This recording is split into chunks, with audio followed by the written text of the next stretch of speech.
Welcome to the eSales Podcast, your ultimate guide to mastering the art of online selling. Whether you're an entrepreneur, business owner, digital marketer, or sales professional, this podcast is the passport to dominating the digital marketplace.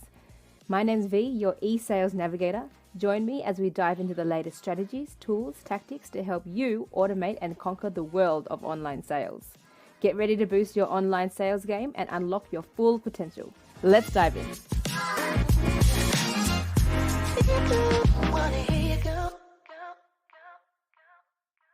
So hello and welcome to the eSales Podcast. Today we have Meg, the brand alchemist, and she is a branding consultant. She'll talk more to what she does, but essentially she helps her clients tap into their creative magic and self-expression to build a mesmerizing brand experience that allows their businesses to thrive. I am really excited to kind of hear more about what Meg has to say around what she does, and also for you as the audience to understand how to build this mesmerizing brand. So Meg, welcome, and I'm excited to have you on the show. Thank you. I'm super excited to be here and have this exciting and interesting chat with you. So yeah. Yeah. Well, Meg, let's start with you. I love, when you're writing your description, build a mesmerizing brand experience, right? Tell us more about that and how you fit into branding, or how branding fits So into you. yeah, it's like I think branding is just a way that I put together to help people. But really the mesmerizing part is the interesting part, if you want, because it's all about I'm obsessed with the subconscious and how we communicate and how we can express who we are at different levels. First of all, I'm an artist. I come from fine arts, and then I went to advertising, and then I ended up in branding. But at the end of the day, it's really how do we express who we are at a like soul level without all of these complications of the online marketing and all of that.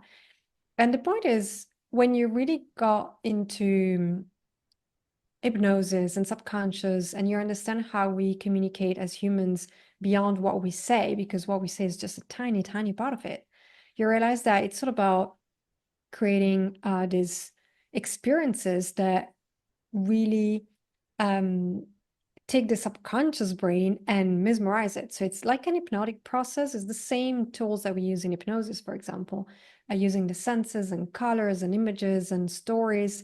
So it's bringing all of the things that we don't say and put them into your brand to communicate at a different level. That can be, the frequency level and, the sensations and the feelings of the brand, and really create this experience where the brain is hypnotized by the whole experience. So it's beyond just saying what we do. It's really making people feel it and Yeah. experience it.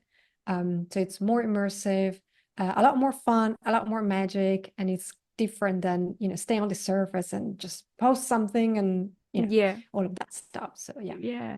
Yeah, I like that. It's about the experience, and it's kind of that sensory side of it as well, and the feeling. And so that experience is that whole, yeah, like 360, I suppose, if you want to call it that. So I'd love to kind of hear more. What ways or what techniques can, brands and businesses do to have that next level experience for their clients?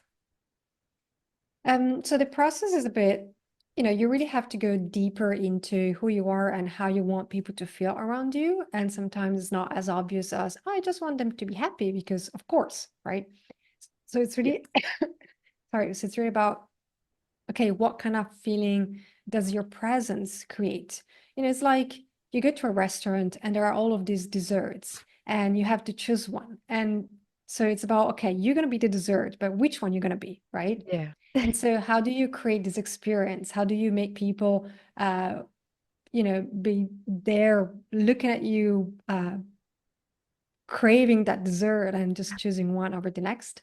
Yeah. And so it's really about creating the sensations and the stories. And it's mostly about creating stories. A lot of people talk about storytelling, Yeah. but there are so many layers to it because we really tap into the collective unconscious. We really tap into the biology of how our body responds to certain sensations, certain colors. Um, people use colors following trends or just what they like, or because, oh, blue means trust. But there's so much more to it. Like my specific expertise is in colors and Yeah. the synesthesia of colors, so how they awaken other senses and, the meaning beyond it and the archetypes. So we can communicate so much more than what we say or what we think we are communicating beyond, all of these pieces. And so it's about how do you create stories and narratives that really awaken the collective unconscious and our very biology and really connects to a much, much deeper level through the senses, through specific, details and nuances. Yeah. So you're telling me that, having XYZ color is more than just visual. It's like a Absolutely. whole experience. Um, Yes. Another way to, oh, right. Okay, cool, cool. Okay. Do you mind if I dive deeper into this? Absolutely not. That's my I'm, favorite topic ever. So I'm genuinely really curious. So, I don't really know what question to ask, but I guess what comes up for me is tell me more about that colors and the internal yeah. experience. Yeah. So we don't really think about it because, the rational mind is more, it's younger, doesn't really understand a lot of things. But when you really think about how we evolved through millennials is like the first way for us to orientate and understand the world around us has been through colors. Like being able to see that red berry among the green, it was the way we could survive because otherwise it would have been complicated to find it. And also for our survival in the sense of if you can spot the predator Yeah. running towards you before they're too close for you to save yourself, then you can have that reaction, you can run away, you can save yourself. And Yeah. so colors have developed in our brain. Colors in the real world, people always get shocked when I say that, but they don't exist. So it's not that your sweater is blue. It's not blue. It's just material, and the light reflected by it your brain interprets as blue, but Yeah. it doesn't exist in itself, right? It's just light. And so we've evolved this mechanism to be able to recognize danger, to be able to recognize when something happens, blushing when we are excited or emotional or in a romantic situation, have connected this sensation to specific colors because we become a bit more red in the face and all of that. Yeah. And so through all of these centuries of evolutions, our body has really adapted to respond at a biological level to certain inputs. Yeah. Can be noise, or it can be a color, it can be a visual, it can be a lot of things.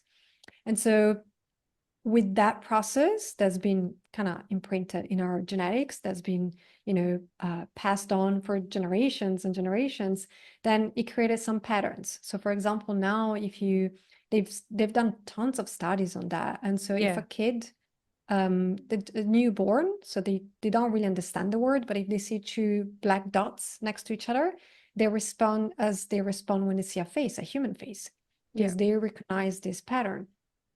So it's really like building up in this subconscious that we have. It's like a collective understanding of what's happening around us, even when we're not conscious. Yeah. And so colors have that type of effect on us. So when we think about, oh yeah, but health is green, that's something that came later. That's something that we decided later because of these continuous associations.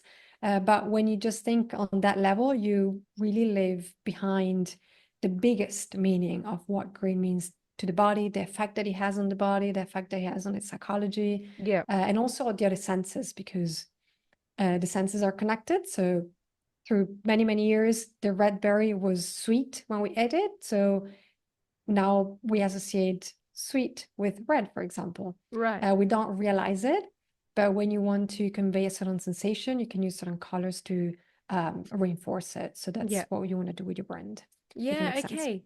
Yeah, wow. Okay, I see. I see. That's really interesting. So that association has been, many generations and that's leading up to it. It hasn't just been, okay, let's randomly pick that red is equal to sweet. Exactly. Yeah, yeah, yeah. Okay, okay, great. And so, when you're actually doing your branding, I guess consultations with your clients, can you kind of tell what kind of style, personality, that person is based on the colors and the styles that they pick? Yeah. So usually they don't really pick them. We go through a whole process that we really understand first, what is it that we want to convey as a brand and what kind of Yeah, experience we want to create and the values. The values are super important because that's yeah, what you convey through the colors as well. yeah, Um, and then based on that, we decide, okay, what kind of sensations we want to evoke. And then based on the colors, we have to choose the type of color. So the how light or dark is the color and how you put them together, because that changes a lot. yeah, And so a lot of time what happens that when people come to me, they really have certain colors yeah, and I talk to them, I'm like, this is not you conveying a different sensation than yeah, what you actually want to convey. yeah, And for me, it's obvious also because I have synesthesia, which is we are just more aware of the interconnection of senses. So for yeah, me, I can see people in colors, for example, yeah, um, and emotions are in colors, everything is in color in my brain. So it's like a lot of fun and colorful and all of that. yeah, Um, but also it's the experience and the work and in understanding colors. It's been many, many years of study and working with that. So I can tell right away when someone is not conveying something that they actually want to convey through all of these pieces, which is colors is part of it. It's a big part of it, but there's also a lot more than that, of course. yeah, yeah. Okay. I see. Very interesting. So I'm curious, like now let's take you through take the audience through your steps in terms of creating a brand. So if I was to come to you say, hey Meg, I'm not quite sure what to do when it comes to starting a brand, colors, choices, values, what are the steps that you take with them? And so that way the audience can also have like a little bit of a framework to also DIY, I suppose, themselves just to kind of get started. Yeah, so I do both. So sometimes they do it on themselves, like themselves, and then we have a process, or I Yeah. do with them if they have like more of a one-on-one. But the process is quite similar because what you really want to do is start from the essence of the brand. So what is it that you really value? What really matters? What do you want to put up front? What's the vision? Because it changes a lot on when you think about how you want people to feel and say, I want people to be happy and, whatever. But when you really dig into what really matters to you, and can be freedom, can be um, kindness, can be a lot of different things. So you want to transmit that through the brand. So if kindness and freedom are super important to you, you want to make sure that people feel that kindness and that freedom when they're around you, right?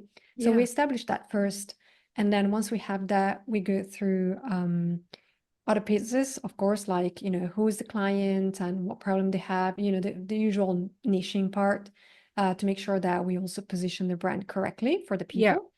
people, because we want to make sure that we're sending the message that they want to hear, right? um, and then we establish the archetypes. So what is the patterns, the subconscious patterns that they're trying to awaken? Okay, what stage in the life are they at that they're wanting to go to this next step with you? Mm, mm. Because archetypes are these core motivations that we have that pushes us to do things in a different way, if you want. So Yeah. it's that part where you sell um, by awakening the deepest desire of people and not just by pushing on their pain points and all of that stuff that we hear a Yeah. lot. Yeah. And so once we have all of this, and like, okay, now that we know the vibe that we want to convey and the personality and the tone of voice, and we really know what kind of sensations we want to convey, we go through putting together images, sensations, what kind of smell, what kind of sounds, what kind of voice, what kind of textures, anything. And then we put it all together into a theme, like Yeah. the main metaphor of the brand. And then we express it through the stories that we will build, the color palette, and all the pieces. Yeah. So I'll give you an example. I worked with one of my clients, and she has this holistic studio, and she wanted people to feel relieved from their daily stress and be able to share their happiness again because they're so overwhelmed by life and everything. So it's that place where they can rejuvenate and really feel Yeah. happy and excited again. And so we work through, okay, how do we convey these feelings so people, as soon as they step into that door, they don't even need to go through the whole class to feel good. They feel good as soon as they get in, right? Because Yeah. that's because then the healing process, the feeling better, it's even more powerful, right? Yeah. Because they're Yeah. really feeling it. Yeah. Um, and also then it's a whole experience. So through the branding, through the marketing, through the emails that she sent, we want people to feel that feeling even before they get into the studio. Because if you read an email and you already feel so good, you're like, I'm gonna go there, right? It's like the Yeah. dessert. Just looking at it is like, oh.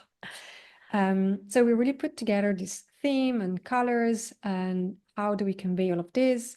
And yeah, so we collected images and potential colors, and then we decided on a main theme that for her was more of a morning spring day with a field of flowers and colorful with this sensation of the breeze and the water flow and things like that. And really conveyed that feeling through the colors that we use and the material that she's using for the studio. All of these, details. Yeah. And it's been working great. She's Yeah. very happy with it. Yeah. Oh, fantastic. I like that. I loving the visual. I'm a very visual person. I'm visualizing myself in like a field and like flowers and like the sunshine kind of going onto my back, which is lovely. Really something what I'm really craving right now. I'm really craving some outdoor, some sun right now. But yeah, that's really, really amazing and really interesting how you dive deeper than just colors and the feelings. I really like how you kind of even specified like archetypes. Again, I've only just heard the word archetypes. I've never actually dived into any kind of that work before. But from my understanding, it's kind of like I don't for the audience, can you put in your words what an archetype is, please, Meg? Yes. So we do have a lot of this brand archetypes around, and you have those 12 identities, and you have to fit into the caregiver or the hero or the creator, and yes, it can be okay to identify with some of them and just try to have this direction. But what I do is really dig much, much deeper into what actually they are. So the whole psychology behind it and the whole subconscious patterns that we create through, as I say, centuries of evolution. So it's really Yes. deep ingrained into our, cells and the genetics. So it's really about understanding the energy behind those archetypes and what they represent for us, because there's not just those 12 pieces that we use in branding. Yeah. I do use them because it's useful for the client to have this direction, but it's important for me that they understand what it actually means, because Yes. that's the important part, right? So it's really about what are those patterns, those forms, those ideals that we all recognize through times, centuries, cultures. If you look into fairy tales, if you look into mythology, if you look into cultural stories and folklore and all of these things, you see that there are these patterns that repeat and repeat, like the Yeah. hero, the magician, the guide. There's always like this fairy um, the fairy mother, sometimes the helper. So it can be an animal. Sometimes we have a cat, we have a horse, we have different demise for the Cinderella, the Disney Yeah. Cinderella. Yeah. That's right. Um, Cinderella, for example, is one of the oldest fairy tales ever, and we have so many different versions all over the world, in China, in Russia, and in Western countries. And there are small differences, but the story is quite the same. The maiden that get transformed and become a princess. And so we have these patterns everywhere. It doesn't matter what culture you're from. It doesn't matter if it's in the 2000 years ago from the Egyptians or if it's today. We all have these stories, these patterns, and this is part of the what we call the collective unconscious. So these patterns that we all recognize. So you can go to someone who doesn't speak your language.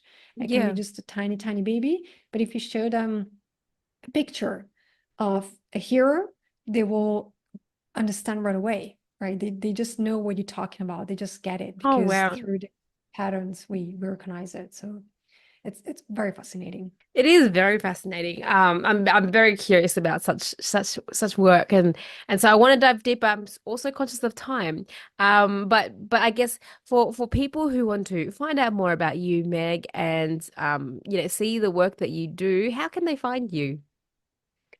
They can find me on LinkedIn, Yeah. on Facebook, and I have a website as well, megrouge.com. Yeah. I hope you're gonna spell my name somewhere because people usually don't are not sure how to spell it, so you're gonna find it in the description, I guess. But it's just my name on LinkedIn, on Facebook. I'm the same name everywhere. It's not complicating things. But also I'm writing a book, which is gonna be out in let's say 3 weeks, hopefully by Oh, September. exciting. Yep. Yes, and it's about the whole process. Yeah. It really talks about, how do you go from defining the essence, understanding the collective unconscious, finding the right images, the right colors, the right patterns, Wow. the right expression. And it's really about self-expression because what really is important when it comes to branding, especially personal branding, is that it's really a work of creativity and self-expression. So it's really Yep. about are and how you put yourself out there. So I'm writing this book and it's going to be out soon. So if you find me on LinkedIn or Facebook, you're gonna Yeah. find the books very, very soon. Oh, that's so exciting. 3 weeks time. What an exciting achievement and milestone for you. Book writing is not as simple as just a 1 day job. So yeah, I'm excited. Please send the link through to me and I'll also link it to the podcast as well. So that way the audience can also have a look. Are you comfortable with that, Meg? Yes, yes, 100%. I'm very excited about the book because it's not the normal book. My brand is all about whimsical and fun and magic.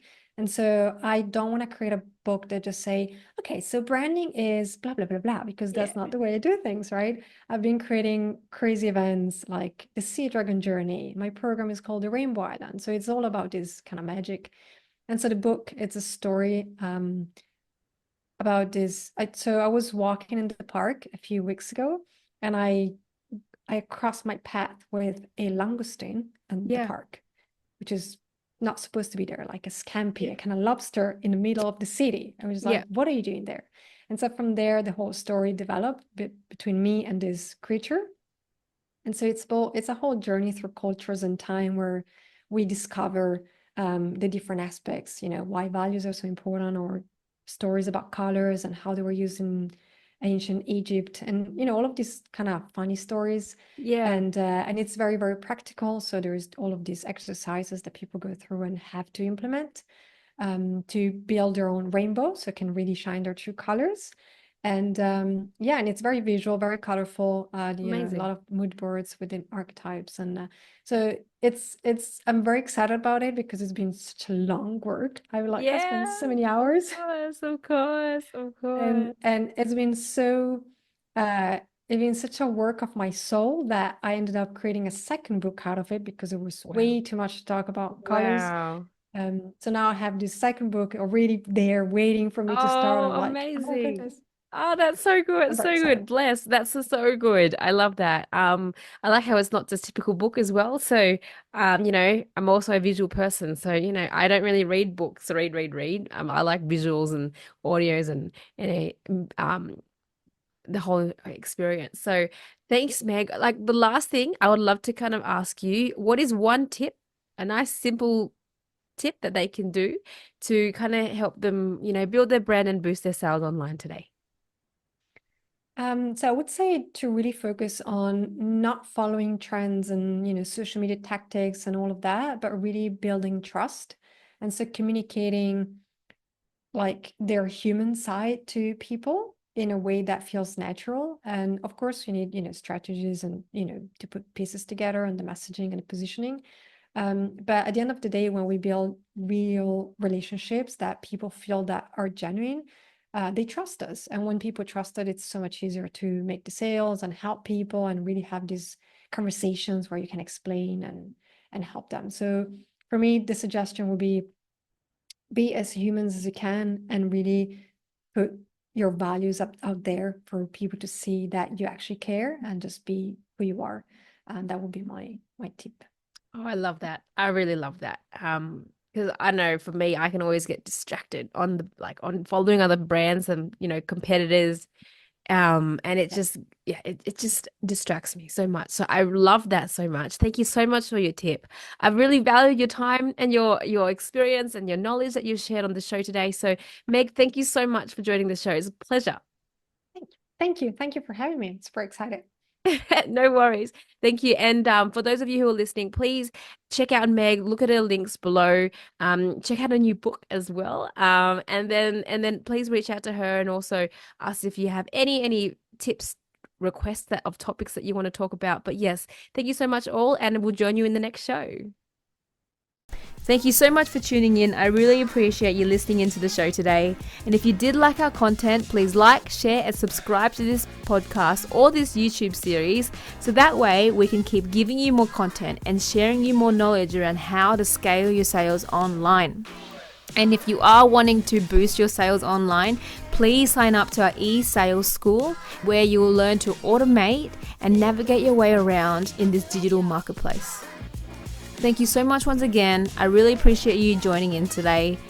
And remember to keep selling, keep having fun, and keep being you.